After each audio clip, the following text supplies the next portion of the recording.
Okay, good day everyone to my students who are enrolled in the subject Entrepreneurship. So for today, we will be having our discussions on the 4 M's of operation, which is the chapter 5, okay? So after discussing the chapter 5, we will also be discussing the different rules and guidelines concerning the making of the business proposal, and after which I will also be discussing to you the different parts of the business proposal in which you're going to accomplish, and every now and then you're going to submit to me the draft of the accomplished part of the business proposal. Okay, so let's begin with our chapter 5, which is more on the discussion on the 4 M's of operation. Okay, so as you can see the picture of the business plan or the business proposal for the students, okay, because business proposal is very much specific rather than the business plan. Okay, so let's proceed to the fundamentals of the product development. So it says here that the product development is the process of developing, testing, and commercializing a product or service with the ultimate objective to solve the problem of the primary target market. Okay, so under the product development, as you can see, there are elements that are being identified, which is the developing of the product. So you're going to make a product, after which you're going to test the product to the market if it is viable or feasible to the primary target market. After knowing whether it is validated already in the market, you're going to commercialize your product or service, in which you are going to sell your product or services to your customers or to the intended customers or target market. Okay, next would be the fundamentals still of the product development. So we have 4 product development stages. So number 1 would be developing a product or service description. Before making a product, what is the first thing that you need to do? First is you're going to develop a product description. Okay? So after knowing what is the product all about, then definitely you're going to create a prototype of the product. So in creating a prototype of the product, you're going to create a prototype based on the description of the product or service that you've created. Okay?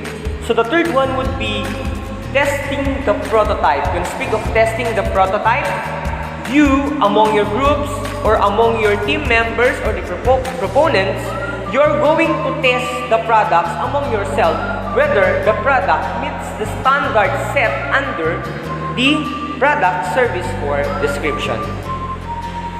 After testing the prototype, you're going to validate it to the market, or you're going to try or let the other people or the customers try your product. So that are the 4 stages of the product development. So let's move on to the next one, which is the 4 M's of operation: the methods, manpower, materials, and the machineries. For the first one, methods. The methods aspect represents the day-to-day operation of the business. It describes how an entrepreneur will run the business from all facets of the business, such as the manufacturing, delivery, and the distribution of goods. Okay? So under this method, it is clearly defined as the day-to-day operation or the activities. What are the things that needs to be done in an organization or in a business in order for you to deliver a customer service to your customer? In short, it talks about the making of the product until the delivery of the product or services to your customers. So here are some of the important points under the methods. So number 1, manufacturing. Manufacturing is the process of translating the raw materials into a finished goods. Meaning, from the ingredients alone, if you are dealing with the food products, from the raw materials or the ingredients that we've identified, we are going to transform it into a raw materials, and I mean into a finished product. Okay? So from the raw materials to a finished product. So that is what we call manufacturing, because you are going to transform the inputs into the output. Okay? So here are the elements under the manufacturing. Number one would be the inputs. These are the materials or ingredients to be used in creating or in accomplishing the output. Next would be the process. The process is the transformation phase wherein the inputs are processed by the manpower. Okay? Processed in a way that all of the ingredients, all of the raw materials are being combined together to form a product. The last one would be the output. The output is the outcome of the process in which all of the raw materials are being transformed to accomplish a one product. Okay? So that is what we call the final product or the final stage. Next one would be the distribution method. One of the basic process to be considered thoroughly is the distribution process. Distribution is the process of bringing the products to the customers. Okay? So there are a lot of methods on how we are going to bring our products to our customers. So first, through the use of the distributors, through the use of the agents, or probably through the use of personal selling, wherein we as the proponent or the owner of the business, we are going to distribute it to the final consumer. Okay? So the distributors are the entrepreneurs who often buy the service or the product from the manufacturer and sell them at a markup price to either wholesalers or retailers.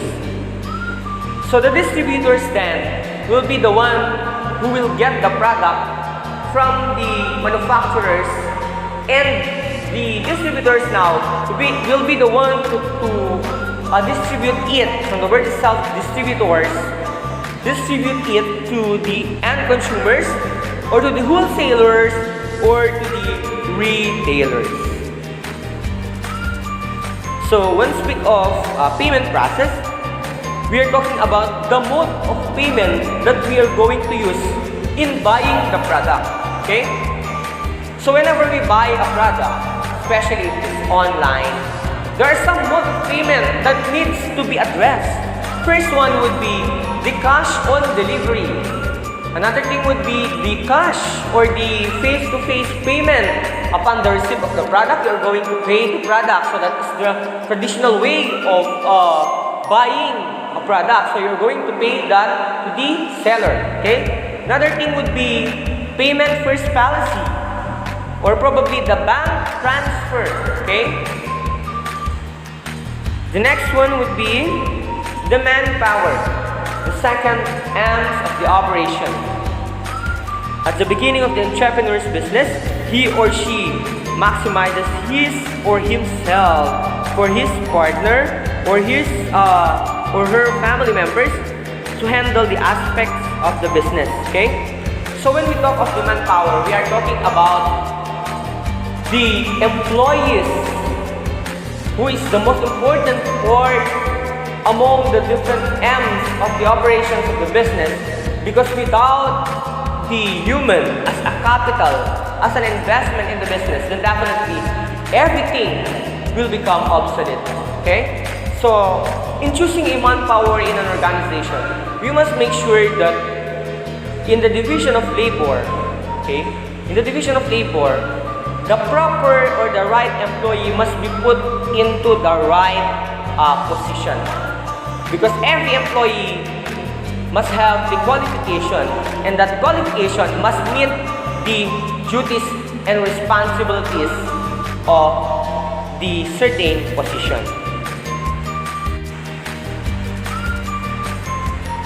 Okay, next would be the job description. It enumerates the duties and responsibilities of the potential employees. So under this job description, ito yung mga ginagawa ng mga empleyado. So these are the duties, these are your jobs, these are your tasks that needs to be done in an organization or a business. Employee qualification, on the other hand, this talks about the standards that's being set by the human resource and management officer or the head of that office in hiring the employee. Okay? So it contains the different criteria. First, the educational background. Is the employee a high school graduate, a college graduate, a master's degree graduate, or the doctorate degree graduate? Okay? Next one would be the work experience. So, if you're going to work in an organization, then definitely you are consuming your time, probably a month, years, or even a decades in an organization. So, work experience talks about the number of years that you've stayed in an organization, including the learnings and ideas that you've gained from staying in that organization. Specific knowledge. This is one of the important, especially on the technical jobs that requires the high proficiency of knowledge. Okay. Another thing would be the work attitude. For me, as an employee of a certain organization, I considered working attitude as the best element or criteria in determining the employee or the qualified employee, because through the attitude of the employee, you can be able to measure the level of character or demeanor of one person. Okay? So, this is one of the most considerable part in terms of staying in one organization, because it determines the environment, how toxic, how good the environment is in one organization. Job offer. A job offer is an action that's being made by a certain organization, especially so that there is a vacancy in a certain position. Okay? So a job contract is given then to an employee or to an applicant upon the hiring of the best possible applicant in the organization. So in hiring or in the contract, you will see the rank of the position, or the position rather, or the list of the duties and the responsibilities, the salaries and the benefits of the employees, the work schedule or the timeline,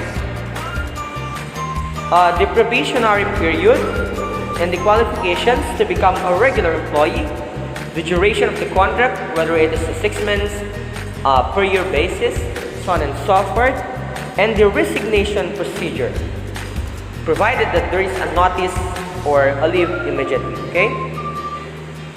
So under this job contract, all of these special features or elements must be seen in the contract. Otherwise, the contract will be invalid or voidable. Okay? Next would be the employee development. So, in an organization or in a business, we need what we call the training, in which the organization set a time frame or timeline or possible employees to be sent out from the outside the organization to attend the trainings and seminars for them to develop and grow in an organization and to become productive in working inside the organization. Employee orientation is also one of the thing that improves the employee, wherein the employee undergoes a 1 to 2 day training regarding the history of the business, the vision, mission, the policies, procedures, cultures, and the norms of the business or the organization. The next one would be the machines. When we speak of machines, this can be described as the best friend of the manpower in producing the goods or services. Okay? So during the traditional way of doing or manufacturing the goods, we usually use the manual way of doing it, in which the employees are being are being sent to produce the product. But as time goes by, because of the emergence of the machines, the different technologies, then definitely our life become, as an employee, our life become light, become cool, become manageable because of this, or through the use, or through the help of these machines, which is the so-called as the automated or automatic. Okay. Another thing would be the equipment and the other facilities, and the telecommunications and information technologies. Okay. Since we are in a modern world, then definitely we must have the good communication and information technology that transform the delivery of goods to the ultimate consumers. Okay? The last one of the M's, or the 4 M's of operation would be the materials. Okay? So under the materials, whether the entrepreneur will offer a product or cater a service, he or she has to pinpoint the number of dependable suppliers of raw materials and the different supplies. Okay, so when we speak of the materials, we are not only talking about the materials that we can see inside the organization, but also talks about the different inputs or ingredients or raw materials that we're going to use in transforming the goods from the raw materials or the inputs into the output. Okay, the next one would be the financial plan. For the ABM's plan, since we are done with the accounting one and the accounting two, then definitely they are going to accomplish a little bit of the costing, because this costing will be necessary in their business enterprise calculation subject in accomplishing or in completing the whole business plan. Because what you're going to do right now is just a business proposal. Okay? So for the other strands, they will not anymore do this, no? Because it is not relevant to their reports. Okay? Another thing would be the collateral. Collateral refers to the high value asset that is submitted by the business to the bank when applying loans. Okay? So whenever you're going to apply for a loan in a certain banking institution, you need to give a collateral, because collateral will serve as a security of payment para hindi tayo takbuhan ng mga nangutang. Okay? So, presumably, the collateral, or the value of the collateral is higher than the value of loan being granted to a certain person or a certain group of persons who wants to deal with the business. Okay, so this is the example of the collateral, wherein it's indicated wherein the description, the different guidelines, the policies, procedures, the terms and conditions. Okay, so that ends our topic for the chapter 5 for our entrepreneurship. So we still have 2 discussions on how you're going to make the business plan and the different parts of the business plan. So thank you once again for listening.